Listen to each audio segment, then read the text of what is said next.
Here, Terry, stick this on that right there.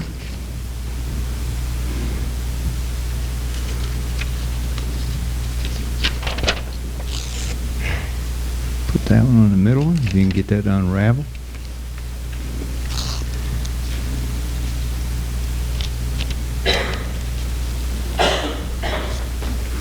Put this one right here. Thank you, gentlemen. It is Father's Day. And we're going to raffle off some chairs. No. We're glad to have you here today for this special day. If your dad is still living, be sure to call him. It's interesting. Of course, now with cell phones, there's no such thing as a long-distance call anymore. But I remember them back when I was, I guess less than 15 years ago. AT&T published some statistics that said that the most long-distance phone calls made on any single day of the year is Mother's Day. And then the most collect calls that are made on any single day is Father's Day. So you can draw your own conclusions from that. But we're glad you're here, and congratulations to every one of you men who wears that moniker. It really is special to be called Dad. When we were growing up, and when our kids were very young, and they were still living at home, we had this small round oak table that actually was given to us by Arnold and Harriet Harris when they sold their house and they moved into that townhouse and they had to downsize. They gave us this oak dining room table, and it was just perfect for 4 people. And I loved that table. I don't remember what happened to it. We gave it up or something. We sold it when we moved. Oh yeah. Well, anyway, I wish we still had it. But anyway, when we would use that table and we'd sit down for a meal, whether it was breakfast, lunch, or dinner time, a habit exposed itself. We always would sit in the very same chair. Now, some of you know exactly what I'm talking about because you do it to this day. When you go into the kitchen to the table, you sit in the same place every time. Well, I'm the second of 4 boys. There were 6 of us in the family with Mom and Dad. We had this big rectangular Formica top table. You remember those? Very circa 1960s. And it was the same thing. At meals, we always sat in the same place. Daddy was on this end. Mama always sat on this end. My brother Scott and I always sat on the back side, and Mike and Jeff were on the other side. And it didn't fail. If somebody sat in your chair, it was grounds for a fight. There was something about it that just revealed how much of a creature of habit we are. But it's not just isolated to the home. When I was in elementary school, in the 3rd grade, we had an exercise that were called reading circles. You remember those? Do they still do those, Miss 2nd grade teacher? Okay. And if you were in the first reading circle, that meant you were an excellent reader. Your reading skills were exceptional. And so you would sit in this circle with those readers who had the same level of ability as you. If you sat in circle number 2, it's because you were an average reader. And so you were recognized as having potential but still needing some work. And then they had a 3rd circle that was the remedial circle. This was for the kids who really struggled to read. And everybody was kind of known by which circle they were in and where they always sat. We're creatures of habit, aren't we? Well, it didn't just stop in the 3rd grade. When I was in the 4th grade, I was introduced to another kind of chair that had incredible influence on me and everybody else in our classroom, and that was a chair that was placed over in the corner that faced the wall. And if you were given the privilege of sitting in that chair, you were separated from the rest of the class for an undetermined amount of time. Now, for those that were required to visit this chair, so I was told, and they had to occupy this seat, they were there for some specific reasons. They either had misbehaved, They had broken a classroom rule, or they had done something that had irritated our teacher, Miss Cork.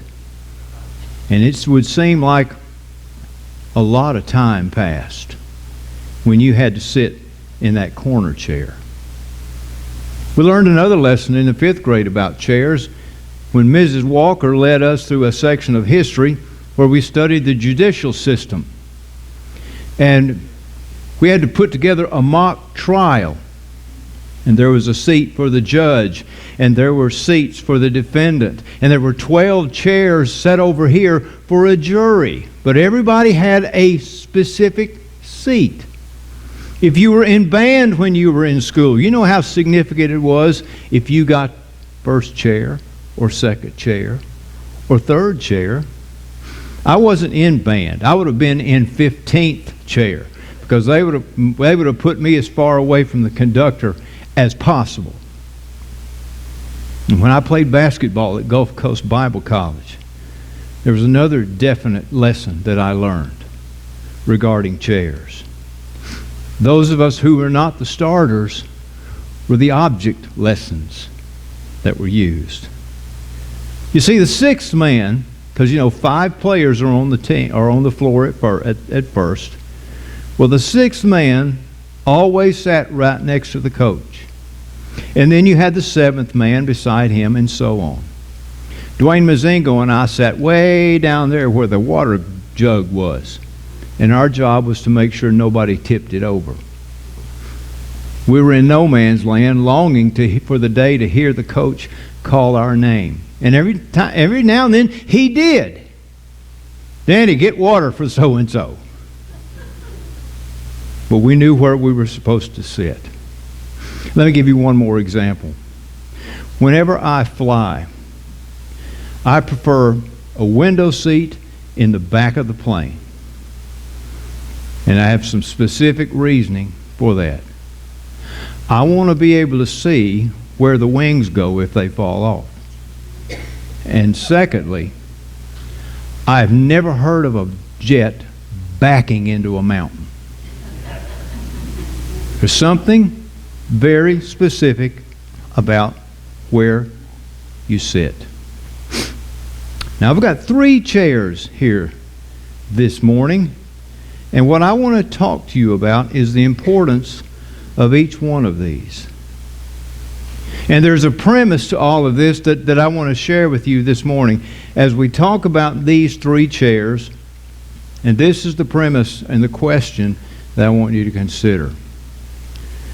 What chair are you sitting in? Which one? You see, these 3 chairs represent different stages in our life. For example, chair number 1 is the chair of commitment. This is where we find ourselves when we are just red hot for the Lord. Often we are at this place when we first come to Christ and we first learn about His goodness and His grace. And we get in this chair and we are committed to the cause. The second chair is a little bit different. This chair represents compromise. See, after a little time, sometimes, especially in the Christian life, we tend to hedge a little bit, and we find after a while that this is the level that we end up living in. But it doesn't stop there, because there's one more seat that we could digress to, and that's the third chair. And that's a chair that dumps us into conflict and confusion. And the question that I'm asking you this morning, and I'm going to ask you this question several times during this message, is which one of these chairs are you sitting in? It's a valid question. Because as you look at the current state today of what I call the Americanized church, the church in this country, you have to conclude that Christian culture today is on a downward spiral. See, there's a pattern that one begins with that starts in godliness, but it drifts into godlessness if we're not careful. And it is usually a very slow decline. And often you wonder, when you started out in chair number 3, and then a period of time passes and you suddenly realize you have slid over into chair number 2 and you are possibly in danger of chair number 3. It is a valid question. Which chair am I sitting in? And let me show you how easy it is for this slide to take place. I'm going to give you the names of 3 institutions: Harvard, Princeton, and Yale. What do those 3 schools have in common? Most people would answer today, well, they're Ivy League schools, which is true. They are elitist schools. They are very elite. They're some of the most desired educational institutions in the world. What if I were to tell you that every one of these schools started out as a Bible college and seminary? They were founded for the preparation of pastors. In fact, in their early days, their curriculum all 3 schools had a common element in their curriculum. For one, every student was required to study and take courses in the Bible. Every single student that enrolled there was required to study Greek. In fact, all 3 schools had a covenant that every prospective student had to sign that says they would have personal devotions every day that they were a student there before they could enroll. Now let's look at those universities today. Isn't it interesting that at one time in their history, all 3 of them were seated in chair number 1? But where are they today? Somehow philosophies and other belief systems worked their way into their values, and these institutions, for the most part, spiritually are sitting today in chair number 3. If you study denominations, you'll find that a majority of denominations never started out with the intent of becoming a denomination. They started out as a spiritual movement, and they usually started out red hot. They started out zealous. They started out with a purpose. They started out with a goal. They had a heart of revivalism. They were born in chair number 1. And most churches, whether they are big or small, are born in the first chair. Every great move of God has always started in chair number 1. But you follow their history. As you study denominations, you'll find that over time, they tend to move. And they slide from chair number 1 into chair number 2, and in worst cases, chair number 3.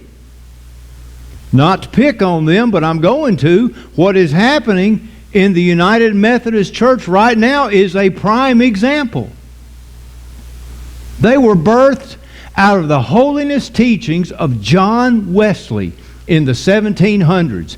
And the resulting denomination is currently splintering because traditional Bible-believing congregations are voting to disassociate themselves from the mainline organization because of United Methodist endorsements of matters of sexuality that are contrary to traditional biblical teaching. I mean, look at families.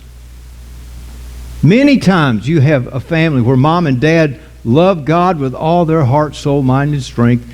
They sit in chair number 1. But the kids begin to grow. And as they begin to get older and begin to make their own decisions, they tend to occupy chair number 2. Here's a probing question for you, beloved. What chair will your children's children sit in? Which chair do you sit in? I want you to consider with me this morning the church in Ephesus. In the letter that Paul wrote to the church, his letter was just filled with expressions of the love of God that they had. In fact, the church at Ephesus in its early days was definitely a first chair church. In fact, at least 16 times in the 6 chapters, Paul commends them for being such a loving example. He says things like, I've heard of your love for all the saints, how you are rooted and grounded in love. He talks about the fact that they are building themselves up in love, and he really commends the church for her commitment. But by the time you get to Revelation chapter 2, which is only a period of about 40 to 50 years, you find a serious change in position. The same church that Paul was so impressed by has moved from chair number 1, and now they're sitting in chair number 2. They're sitting in the chair of compromise. And this is where Jesus said these words. Now listen carefully. He started out by saying, I know your deeds, your labor, and your perseverance.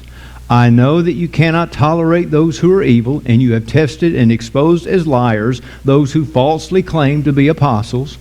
Without growing weary, you have persevered and endured many things for the sake of my name. Boy, that sounds pretty good. I mean, that's quite commendable as to what they have done and what they're doing. But then comes verse 4. And he says to the church, but I have this against you. You have abandoned your first love. You see, the church in Ephesus, which started out so well in chair number 1, all of a sudden has moved into chair number 2. How did that happen? How do you go from being so committed to being willing to compromise? I mean, Paul said, you're doing so well. But Jesus is saying, you're not doing so hot. See, chair number 2 is the place of compromise. And one of the first primary characteristics of the compromising church is a sense of false security. They become insensitive, really, to what God is wanting to do in the lives of them as a congregation, and even in the lives of individual believers who are a part of that church body. And Jesus was very, very direct as he addressed this spirit of compromise within them. In verse 17, this has to do with the Laodicean church, because they were also known as a church of great compromise. And when he addressed them, he said, you say, I'm rich, I have grown wealthy and need nothing, but you do not realize that you are wretched, poor, pitiful, poor, blind, and naked. Here's what I want you to see, beloved. When a church sits in chair number 1, they are very sensitive to what God is doing. But when they slide into chair number 2 and they begin to compromise, they become insensitive and they become unaware of what is happening. They go from possession to just profession. And they go from being spiritually alive to becoming spiritually anemic. You are so convictional when you are in chair number 1, but you become quite conventional when you move to chair number 2. Chair number 2 is where number 1 is where you're on fire, but number 2 is where you go on furlough. You live for today and what God is doing, in chair number one, but in chair number two, you tend to live for what God did.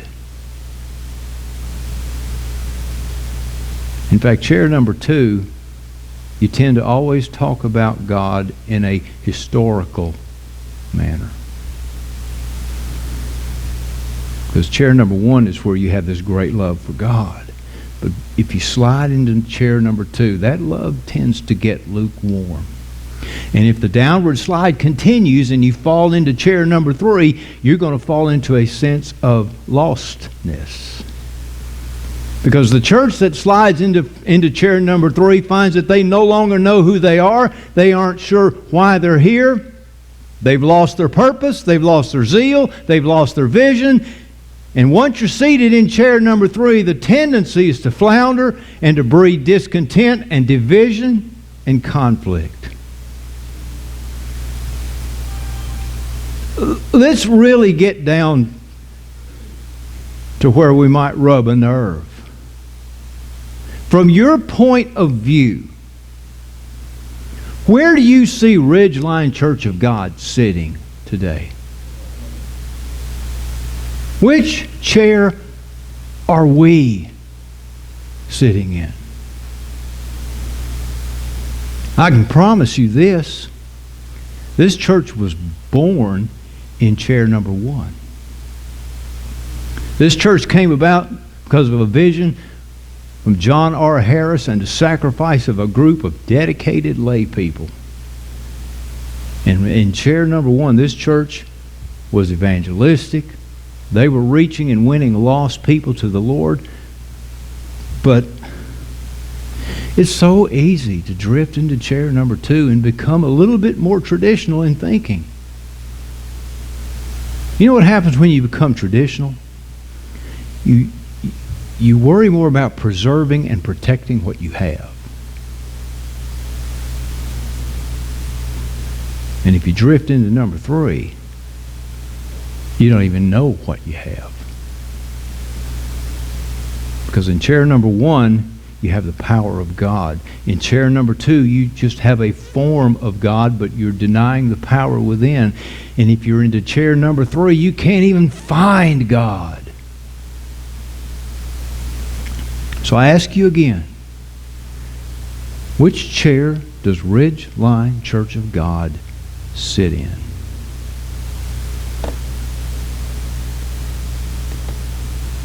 Well, that's too convicting, so let's go on to something else. Let's focus on family life for a minute. Let's talk about mom and dad and the kids, and as an example, I want to go to the Old Testament, and I want to talk about David, Solomon, and Rehoboam. In chair number one, which is the commitment chair, you would have found David. David was a man after God's own heart. David had all of his priorities in order. David was always seeking the Lord. David was the one Psalm 42 talks about when it said, "As the deer pants for streams of water, so my soul longs after you, O God. My soul thirsts for God, the living God. When shall I come and appear in God's presence?" That was David. He desired more than anything else to know God and to sense and feel His presence. He wanted to be as close to God as possible. Kind of reminds you of a new Christian, doesn't it? You know, when a person gets saved, I mean, they just get it all over them. They don't have a clue about theology. They don't know the doctrine. They just know God found them. And now they have been saved by the blood of Jesus Christ, and they joyfully take their seat in chair number one. And sitting in that chair, their attitude is right. The great thing about these young Christians, they haven't had time to get into the church politics to get mad about anything. They're just so happy, and they show up. They bring their Bible. They come with their hearts wide open. You tell them, turn to the book of Nahum. Takes them 15 minutes to find it, but they don't care. They're just happy to know Jesus. You know why? Because in chair number one, there is a fire burning. within them. And it is all consuming. They're sitting in chair number 1, just like David. Now, David had a son whose name was Solomon. Solomon grew up in David's household, watching his father. But when Solomon became a man and he became the king of Israel, he made himself comfortable in chair number 2.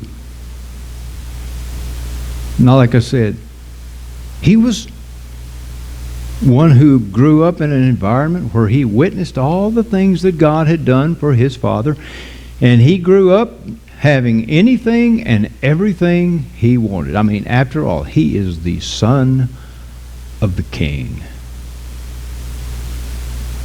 In fact, if you read in Ecclesiastes chapter 2, in the first 11 verses, Solomon uses a personal pronoun 46 times. I will have this. I will take that. I will build. I will make. I will buy. This will be for me. This will be mine. You see, whereas chair number 1 emphasized commitment so much, chair number 2 becomes priority-centered. It's the source of compromise. It's based more on pleasure. If you're sitting in chair number 1, your heart is to worship God. If you're sitting in chair number 2, it's more focused on feeling good. And that was Solomon. Now, Solomon had a son named Rehoboam. Rehoboam grew up in his father's house, and he watched him. And when Rehoboam became the king of Israel, everything fell apart.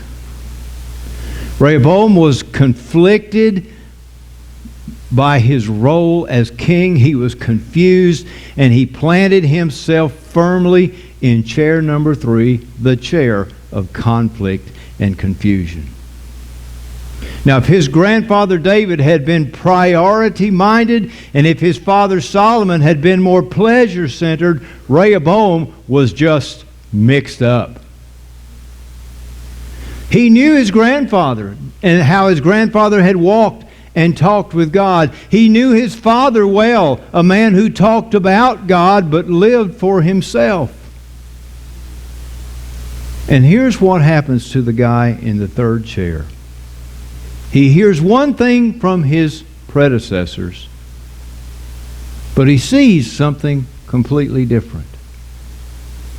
And for Rehoboam, it just didn't add up. And because of this, he became a chair number 3, conflicted, confused king, and the kingdom was splintered. You know, raising children is a dangerous thing. You can tell them over and over again that God is first priority in your life, and you can voice all of the necessary spiritual platitudes, but if the way you live doesn't show them that God is first, indeed first, your child will grow up confused and conflicted. You see, it's hard to tell your kids that God is first if they never see or hear you pray. It's hard to tell them that God is first if they never see you reading the Bible. It's hard to tell your children that you trust God to meet your needs, but they never see you giving. I'll tell you what they do understand.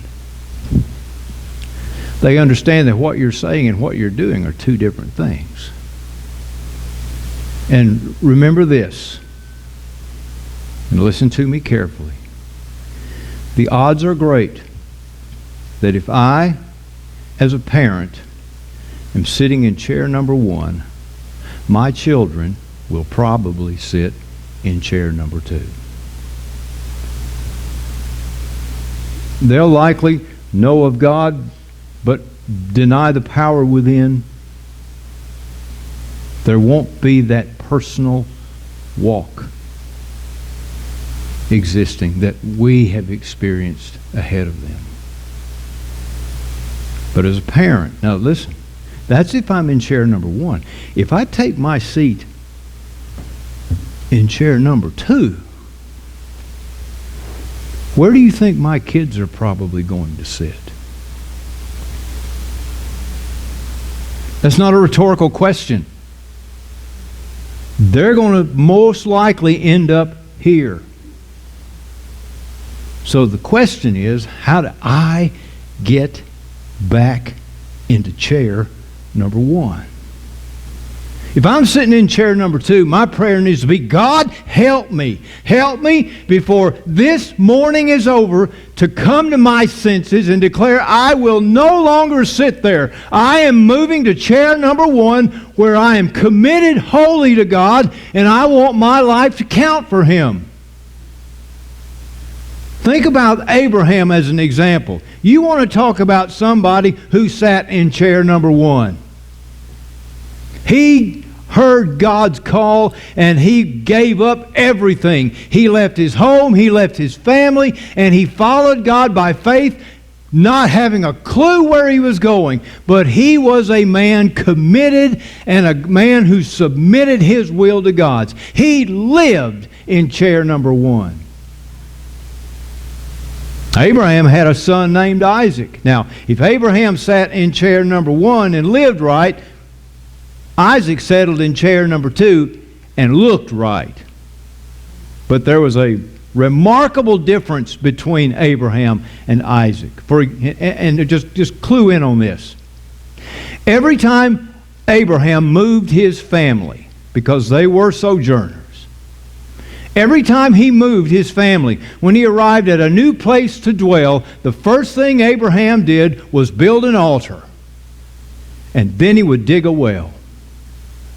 When Isaac became the head of his family, and he would move them from one place to another, and they arrived at their new dwelling, the first thing Isaac would do was dig a well. And sometimes he would then build an altar. Do you see how easy it is to drift from our predecessors' priorities? See, Abraham lived right. Isaac looked right. Oh, but it doesn't stop there, because Isaac had a son named Jacob. And Jacob planted himself in chair number 3 and wondered what is right.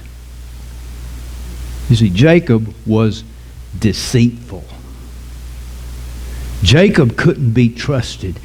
He was always asking what is right, what is not, and what can I get away with? So here you see it again. A generation to generation to generational slide from chair number 1 to chair number 3. You could even say this is true about nations. When Joshua became the leader of Israel following the death of Moses, Joshua started out planted in chair number 1. I mean, he knew the Lord. He knew the works of God. He believed and he obeyed the Lord. And as long as Joshua lived, the people also witnessed God's works and they obeyed him completely. But then Joshua died, and the generation that followed him shifted. They slid into chair number 2. They were a generation that knew of the Lord God. They knew about His works, but there was a big difference. And then that generation died, and the third generation came along, and they took their seat comfortably in chair number 3. In fact, Judges 2:10 talks about them. It says, after that whole generation, this is the generation that followed Joshua. It says, after that whole generation had also been gathered to their fathers, another generation rose up who did not know the Lord or the works that He had done for Israel. In 2 generations, they went from committed to God to completely confused, conflicted, and lost as to who they were. Now, beloved, taking what we've uncovered so far, I want to show you 3 consequences of these 3 chairs and the outcome that is produced in the lives of the people who sit in them. First of all, if you know which chair you're sitting in, you know where you are spiritually. And in trying to evaluate this, you don't need to wonder about the church. For this matter, don't worry about your family. You need to ask God, which chair am I sitting in? Am I in chair number 1? Am I committed to you? Am I floundering in chair number 2? Am I a compromiser? Or am I lost in chair number 3? Am I completely confused and conflicted? Where am I? You know. Secondly, the Bible and history tells us that the slide is usually downward from where you sit. If I'm sitting in chair number 1, the odds are great that my children will sit in chair number 2. And if I'm sitting in chair number 2, it is very likely my kids will occupy chair number 3. Beloved, listen, if Ridgeline Church of God's current generation sits in chair number 1, the chances are great the next generation that follows us will sit in the second chair and on down the line. The third thing we've got to understand is to know which chair you sit in today is to know, most likely, which chair your children will sit in. And that is a haunting question when you start asking yourself, which chair are my kids going to sit in? So here's the real question. How can I keep my children in chair number 1? Well, there are 4 things you can do. The first is set them an example. You encourage your children to sit in chair number 1 by giving them the example of doing it yourself. And you invite them to come sit with you. Secondly, you give them the right environment. Give them an environment where it's conducive for them to love God and to know His ways. The third thing is provide them godly experiences. Take them to places where they will encounter God's presence. And the fourth thing, and this is quite possibly the most important of them all, examine yourselves. Regularly evaluate which chair you are sitting in. And if you find that you are not sitting in chair number 1, how can you expect your kids to be there? Beloved, as a pastor, if I'm not striving to sit in chair number 1, how can I expect the church to be there? You see, beloved, chair number 1 is the winner's chair. And chair number 3 is for guaranteed losers. But listen to me carefully. The great concern that I have this morning really is not for those who are in chair number 1 or chair number 3. Our greatest concern needs to be for those who find themselves in the chair of compromise. Because you see, this is a gambler's chair. This is where literally you are gambling with the souls of your children and your grandchildren. Whoever finds themselves sitting in that chair basically is throwing the dice with eternal consequences hanging in the balance. Beloved, listen to me. Outside of the sovereignty and the grace of God, the odds of you winning that gamble are greater than you hitting it big in Vegas. They're not very good. So, I want to give you this good news. You can change chairs.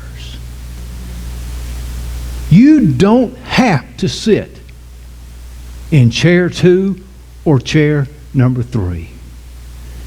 Now, you may be listening to me right now, and there may be some inward spiritual turmoil in you right now because you're trying to determine exactly where you are. And on the outside, things in your life may look fine, but inside, beloved, let's just be honest. You know where you sit.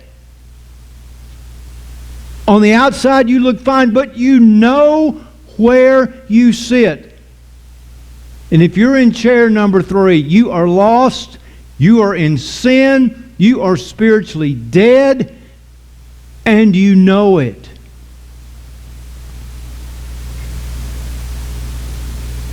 Or maybe you're sitting in chair number 2, and it's a struggle.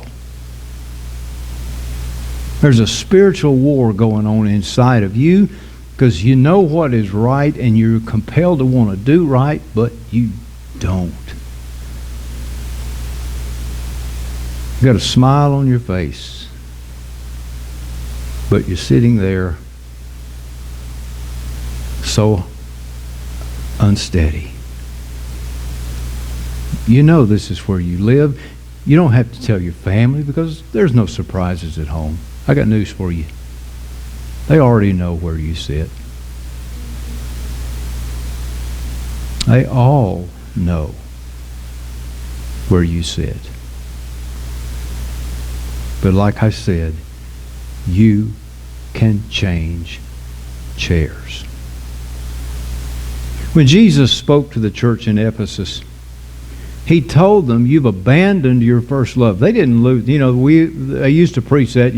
The old King James says, you've lost your first love. It's like they misplaced it. No. They didn't misplace it. They just walked away from it. They abandoned it. But He told them, you may have done so, but there is something you can do to correct it. You can move back into chair number 1. Back Revelation 2 and 5, He said, therefore keep in mind how far you have fallen. Remember when you did sit in chair number 1.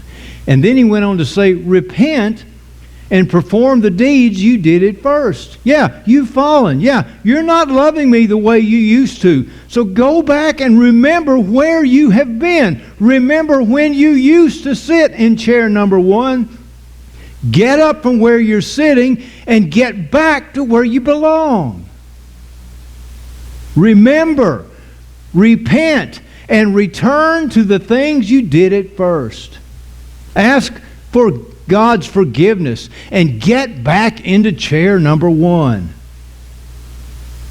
You don't have to sit in chair number 2 or chair number 3. And listen, if you find yourself sitting in chair number 3 today, you just need to take that thing and flip it.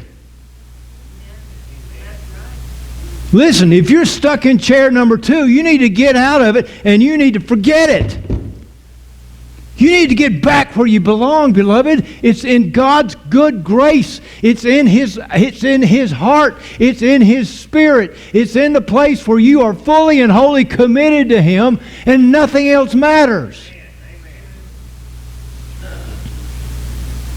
Joshua said, as for me and my house, that needs to become our mantra. You remember when you were kids playing that game, musical chairs?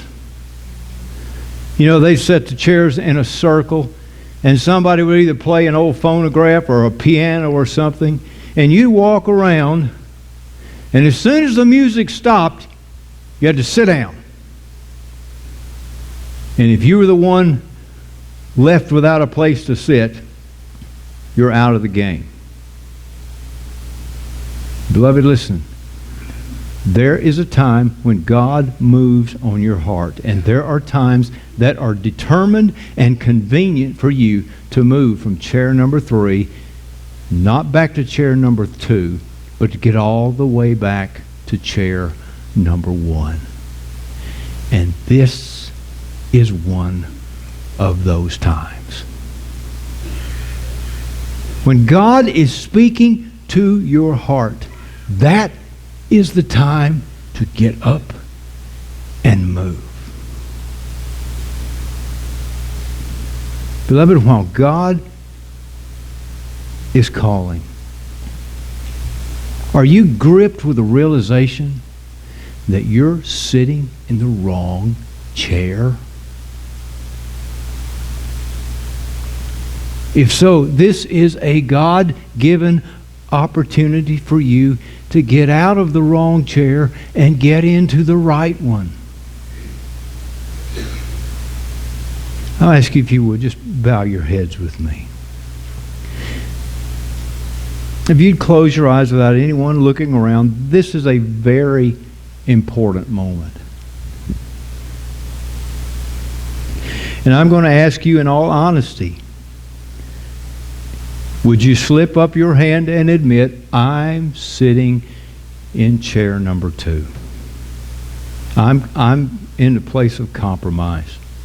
And I want to get out of this chair and get back into chair number 1. Does that speak to your heart, beloved? Is that you?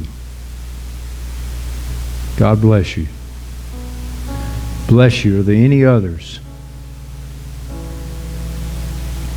Is there any who might confess, Pastor, I'm the one in chair number 3 and my life is torn and it is in conflict.